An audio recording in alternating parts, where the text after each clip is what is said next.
Kuthumi has been coming around a lot lately. It's been a joy working with him. We joke all the time at the Ascended Masters Club. We had a competition the other day at one of the workshops here in Kona. Who could make the Shaumbra laugh the most? Well, I started first, and I had him rolling in the aisles. And I did it simply by entertaining, by just being myself. I had them laughing and rolling in the aisles. And Kuthumi came in for the next session. I thought, that's going to be a hard act to follow. But he told foul jokes. He told just dirty jokes. And had him laughing more than me. I didn't use jokes. I didn't try to pull that old trick out of the hat. But he used literal jokes. And he won.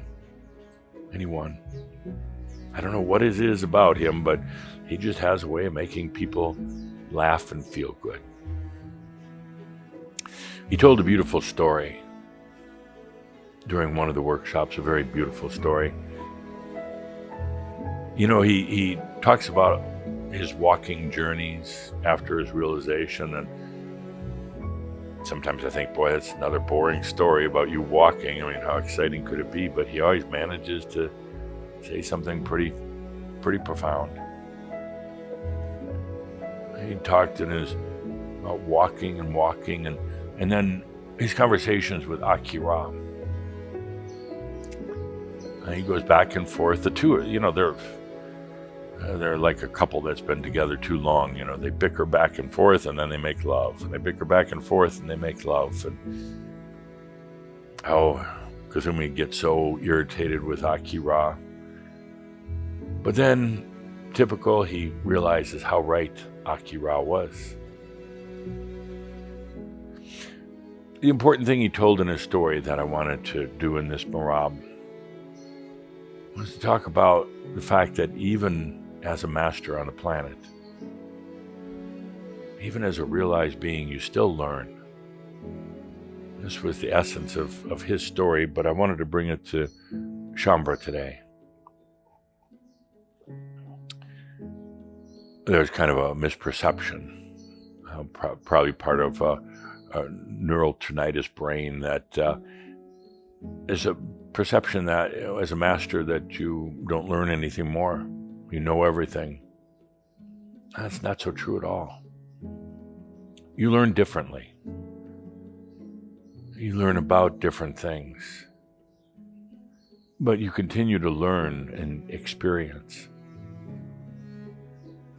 Now, most people, when they learn, they think of life's learning, life's lessons. It's about correcting something they were doing wrong.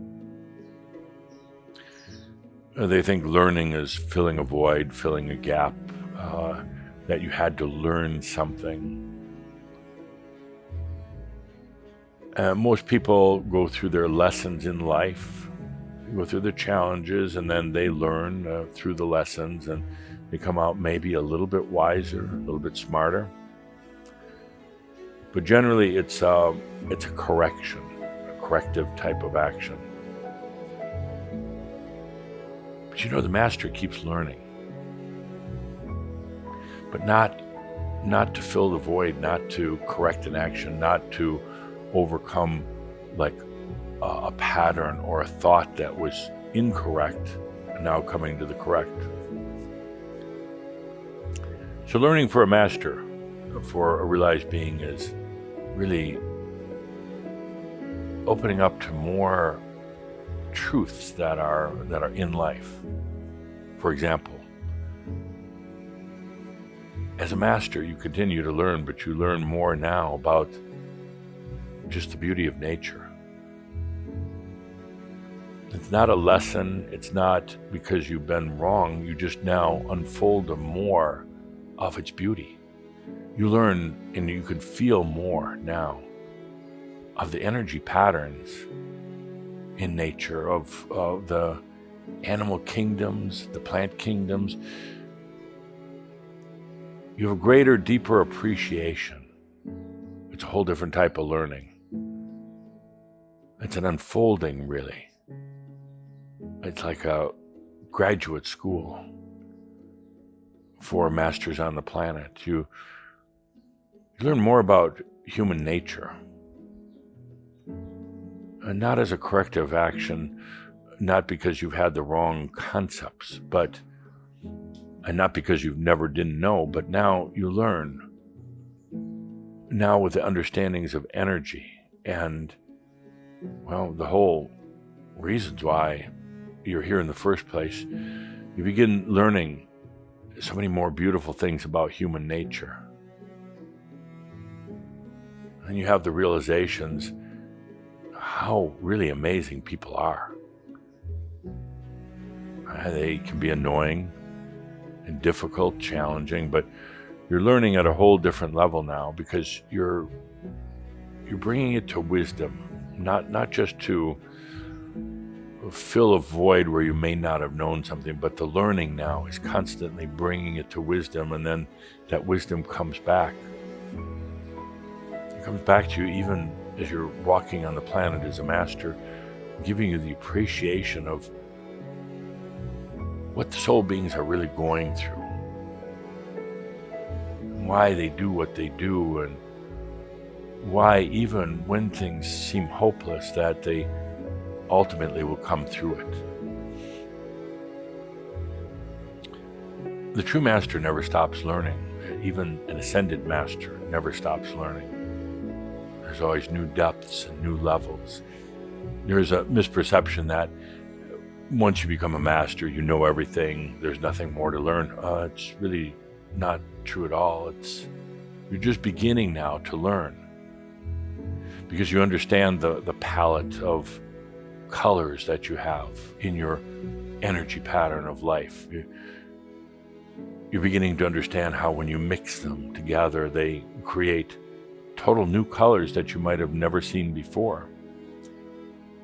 You realize how your own flow of energy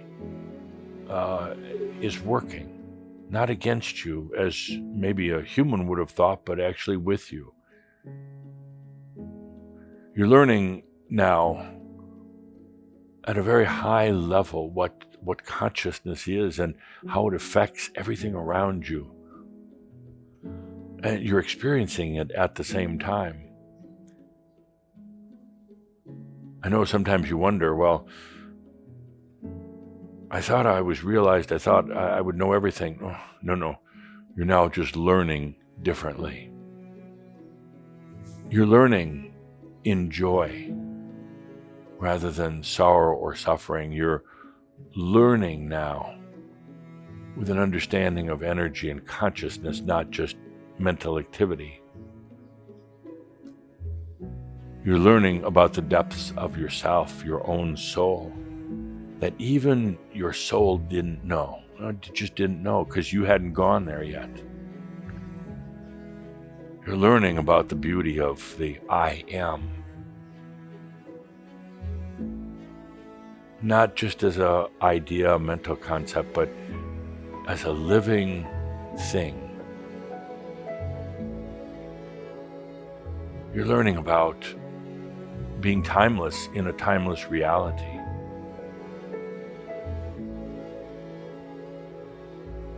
You're learning about the true beauty of everything you've ever done.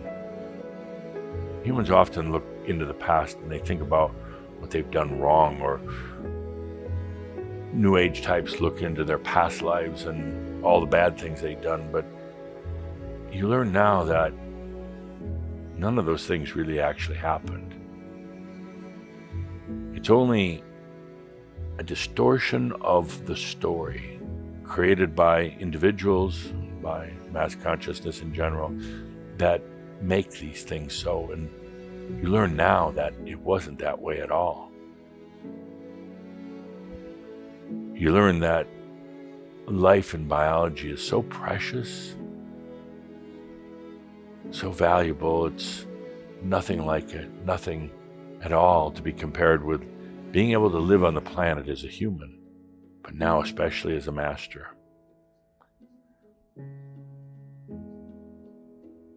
So often you wonder, why am I still learning things? Because Now you can learn with the true eyes open. Not just your human eyes, but your wisdom. You can learn about the sacredness of this whole planet, of all your lifetimes. In other words, everything starts opening within you now. Maybe call it discovery. You start living in a totally different way. Not in the way of just trying to get through the day, the struggles and the challenges. You learn that this whole thing now that I've labeled neural tinnitus is just a process that you're going through right now with the intensity of your own journey, Heaven's Cross, and wanting to do this full on. You're learning that it's actually a thing of beauty. So indeed, even as a master, you continue learning. Not in the old way, though, in a very new, in a very beautiful, in a very graceful way. Take a moment to feel that. Feeling what learning has been in the past, whether it's in school or life lessons. And now, what learning as a master, how that's different.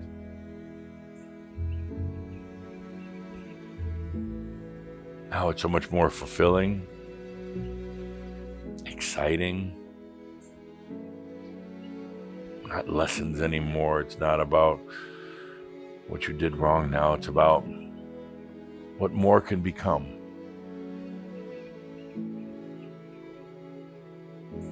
We're going to be learning a lot together, particularly these next 4.5 months. You'll be learning a lot more about yourself. You're going to have those tough days with neural tinnitus. I can't wait for Dr. Doug to get hold of that one and give it his humor, thoughts, and opinions. But we're going to be learning a lot together. And there's going to be some days where it's very intense, but then suddenly it all kind of opens up. You just get that knowingness. And you say, let's do it again. Let's go back into intensity. Let's learn again as masters. So take this moment, take a good deep breath in this moment, and allow yourself to learn now as a master.